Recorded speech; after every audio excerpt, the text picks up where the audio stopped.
Hello students, हमने पहले जो टॉपिक किया था आज उसी टॉपिक को हम आगे बढ़ाते हैं। आज हम पढ़ रहे हैं विकसित तथा अविकसित अर्थव्यवस्थाओं में अंतर।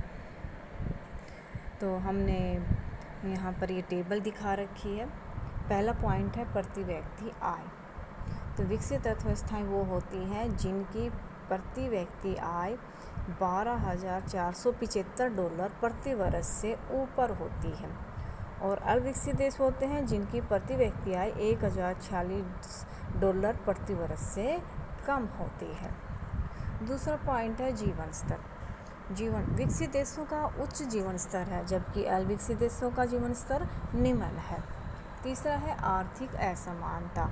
आय का वितरण बहुत असमान है जबकि आय का वितरण कम असमान है।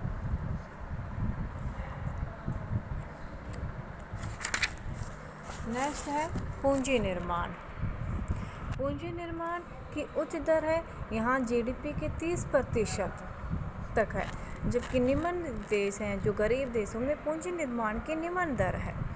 इनमें जीडीपी है का वो केवल 10 से 20% होता है, जिसे अपवाद लिख रखा है। तो अपवाद का मतलब जैसे भारत जैसे देशों की जनसंख्या, हम पहले भी टॉपिक डिस्कस कर चुके हैं कि बहुत ज़्यादा है, तो हमारा यहाँ पर जीडीपी में उसका हिस्सा 35-36% है, लेकिन जनसंख्या के आकार को देखते हुए ये बहुत ही कम है। अगला पॉइंट है कृषि पर निर्भरता 1 से 4% के बीच में। इन देशों में यानी जैसे अमेरिका में केवल 2% जनसंख्या ही कृषि कार्यों में है। इंग्लैंड जैसे देशों में या यूरोपियन देशों में, यानी इन देशों में 1 से 4% के बीच में ही जनसंख्या केवल कृषि के कार्यों में है, जबकि भारत जैसे जो विकसित देशों वहाँ पर लगभग 50 से 60% जनसंख्या कृषि कार्यों में है। नेक्स्ट पॉइंट है अंतर्राष्ट्रीय व्यापार तथा अंतर्राष्ट्रीय स्थिरता। व्यापार की शर्तें साधारणतः अनुकूल होती हैं। यहाँ पर निर्मित वस्तुओं का ये निर्यात करते हैं और कच्चे माल विशेष रूप से कृषिगत वस्तुओं का ये आयात करते हैं, जबकि अविकसित देशों में व्यापार की शर्तें हमने बताया था साधारणतः प्रतिकूल होती हैं। कृषि वस्तुओं कच्चे माल का ये निर्यात करते हैं और निर्मित वस्तुओं का आयात करते हैं। अगला पॉइंट है जनसंख्या की वृद्धि दर। जनसंख्या की वृद्धि दर उच्च आय वाले देशों में, विकसित देशों में बहुत ही कम होती है, जबकि भारत जैसे देशों में जनसंख्या की वृद्धि दर बहुत ही ऊंची होती है, बड़े आकार की होती है। अगला पॉइंट है मानवीय पूंजी। तो मानवीय पूंजी निर्माण दर लोगों का उत्तम स्वास्थ्य है।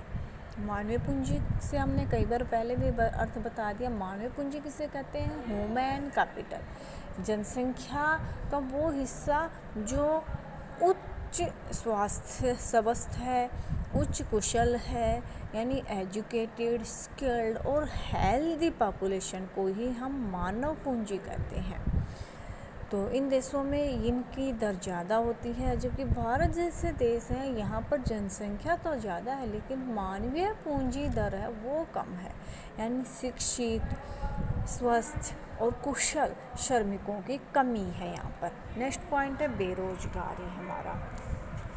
तो इन देशों में बेरोजगारी तो है लेकिन कम है, जबकि भारत जैसे देशों में बेरोजगारी बड़े पैमाने पर है। छिपी हुई बेरोजगारी, शिक्षित बेरोजगारी, खुली बेरोजगारी, बहुत से बेरोजगारी के टाइप यहाँ पर हैं। उत्पादन तकनीक। विकसित देश उन्नत और नई टेक्नोलॉजी का प्रयोग करते हैं। रिसर्च, अधिकतर रिसर्च इन्हीं देशों में होते हैं। विश्व के 90% रिसर्च इन्हीं देशों में होते हैं, जबकि गरीब और पिछड़े और अविकसित देशों में पुरानी टेक्नोलॉजी का प्रयोग किया जाता है।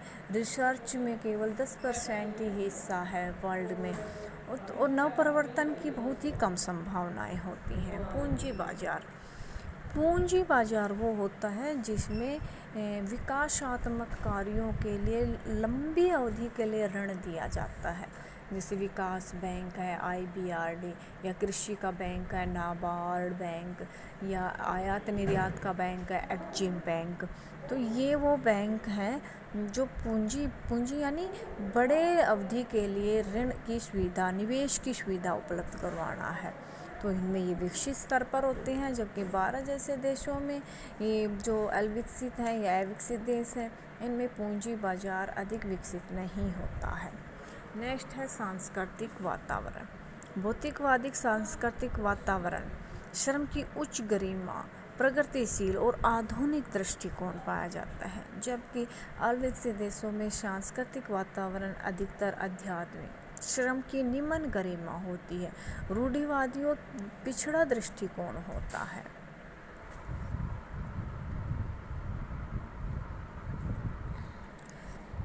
अब हम पढ़ रहे हैं भारत अभी तक एक विकासशील अर्थव्यवस्था है, India yet a developing economy, यानी हम यहाँ ये बताना चाहते हैं कि भारत कैसा देश है। तो भारत एक विकसित देश नहीं है, एक विकासशील अर्थव्यवस्था है, यानी हम विकास के लिए प्रयास कर रहे हैं, हम अपनी जीडीपी को बढ़ाने की कोशिश कर रहे हैं, आय की असमानता दूर कर रहे हैं, निर्धनता को दूर करने की कोशिश कर रहे हैं, जनसंख्या वृद्धि दर को निम्न करने की कोशिश की जा रही है, बेरोजगारी को कम करने की कोशिश की जा रही है, और इसके लिए हमने पंचवर्षीय योजनाओं का भी मार्ग अपनाया। तो हमारे फिर भी हम अपने लक्ष्य में अभी तक सफल नहीं हो पाए हैं। आज भी भारत में 26 करोड़ जनसंख्या 2011 की जनगणना के अनुसार गरीबी रेखा के नीचे जी रही है, बेरोजगारी की उच्च दर है। तो आखिर हमारे पिछड़ेपन का क्या कारण है? जैसे शिक्षित जनसंख्या भी हमारे पास अभी तक 100% नहीं है, 60% जनसंख्या शिक्षित है, जिसमें महिलाओं की स्थिति तो और भी बुरी है। तो आखिर हमारे पिछड़ेपन के क्या कारण है? तो पहला कारण है हमारा औपनिवेशिक शासन, औपनिवेशिक शोषण। औपनिवेशिक शोषण जो है हमारा, हम जानते हैं औपनिवेशिक कॉलोनियल एक्सप्लॉइटेशन, हम जानते हैं कि अंग्रेज़ों ने भारत पर लगभग 100 वर्षों तक राज किया। इससे पहले भी भारत लगभग विदेशी आक्रमणकारियों का ही मुख्य केंद्र बना रहा है। तो इन्होंने भारत को एक कच्चे माल का उत्पादक बना के रख दिया था बाजार, और निर्मित वस्तुओं का बाजार बना के रख दिया।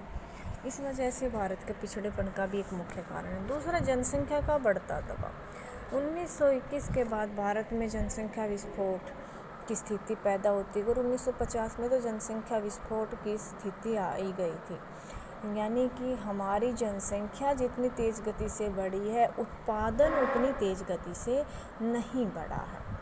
तीसरा है सांस्कृतिक आक्रमण तथा उपभोक्तावाद।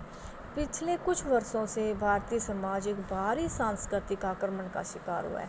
उपभोक्तावाद यानी हम पश्चिमी देशों की, विकसित देशों की, अमीर देशों की नकल करते हैं, उन जैसा दिखावा करते हैं, रहन सहन उन जैसा अपनाते हैं, इसलिए ये हमारे बचत और निवेश पर बुरा प्रभाव डाल रहे हैं।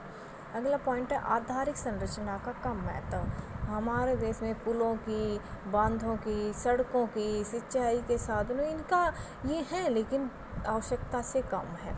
आप बसेस देखिए, उसमें भीड़ मिलेगी, रेल देखेंगे उसमें भीड़ मिलेगी, सड़क है वो इतनी अच्छी नहीं है, बैंकिंग है, कितने बैंक गाँवों में मिल रहे हैं, यानी कि हमारे पानी है या बिजली है, तो ये कितने हैं, ट्रेनिंग सेंटर है कितने हैं, हमारे आवश्यकता से कम है। इसी तरह से पूंजी की कमी और प्रतिभा पलायन। भारत में पूंजी निर्माण की दर का कम होने का एक बहुत बड़ा कारण ये है कि जो प्रतिभाएं होती हैं, जो अवसर होते हैं, वो इस देश से विदेशों में चले जाते हैं। वो देश की बजाय विदेशों में काम करना पसंद करते हैं।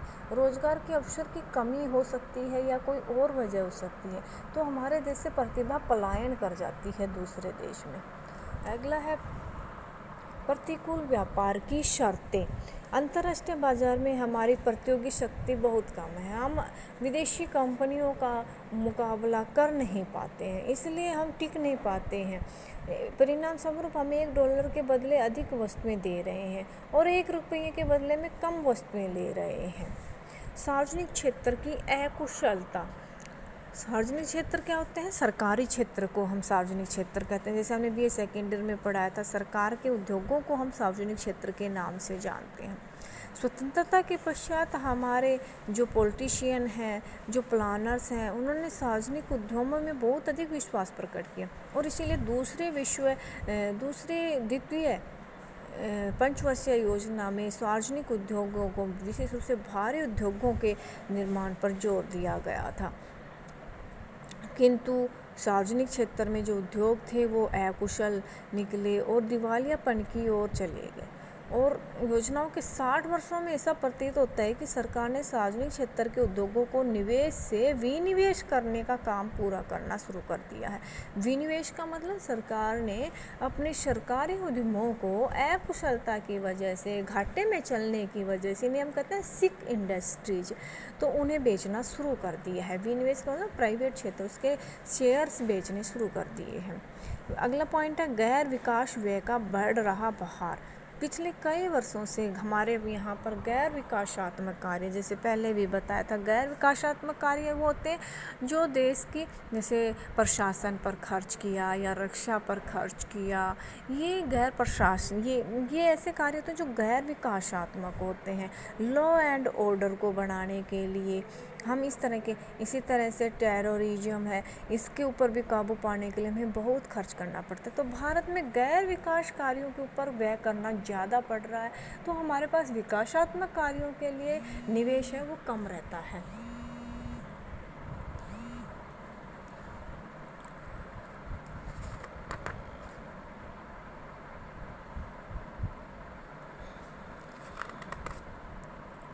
नेक्स्ट है गैर विकास व्यय का बढ़ता हुआ भार। अब हमारा नेतृत्व संकट। भारत में नेतृत्व संकट भी पाया जाता है। संभवतः लोगों का एक सच्चा, निष्कपट, सुदृढ़ नेता के लिए लंबे समय तक प्रतीक्षा करनी पड़ेगी। जो ऐसा नेता ही देश की संपन्नता के लिए राजकोष और मौद्रिक अनुशासन स्थापित कर सकता है, बजाय अपने स्वार्थ और सत्ता के लालच की पूर्ति के लिए।